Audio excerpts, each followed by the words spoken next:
எப்படி இருக்குன்னு நம்ம டெஸ்ட் பண்ணி பார்ப்போம்.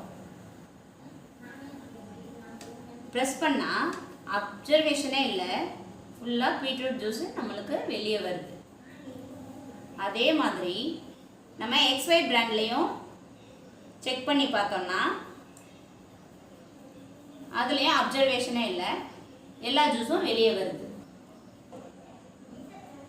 இப்போது டேம்பான்ஸ் எந்த அளவுக்கு உறிஞ்சிருக்குன்னு பார்க்கலாம். இங்கே பாருங்கள், டேம்பான்ஸு எந்த அளவுக்கு உறிஞ்சிருக்குன்னு. இப்போது நம்ம 100 ml பீட்ரூட் ஜூஸ் ஊற்றினோம், அதோட கெப்பாசிட்டி பாதி தான் உறிஞ்சிருக்கு, மீதம் பீட்ரூட் ஜூஸ் அதிலே தான் இருக்குது. இந்த டேம்பான்ஸை நம்ம பிறப்புறுப்புக்குள்ளே இப்படி வச்சுக்கிட்டோம்னா நம்ம ரிமூவ் பண்ணுறப்போ நம்ம பிறப்புறுப்பை இது உரசி இப்படி வரும். இது நமக்கு பாதுகாப்பானதா? இது பாதுகாப்பு கிடையாது. அடுத்து மென்ஸ்ட்ரல் கப்பை பற்றி பார்ப்போம். இது நம்ம மொத்தம் எல்லாத்துக்கும் 100 ml பீட்ரூட் ஜூஸ் ஊற்றுறோம். ஆனால் இந்த மென்ஸ்ட்ரல் கப்பில் 20 ml தான் இது குடிக்குது.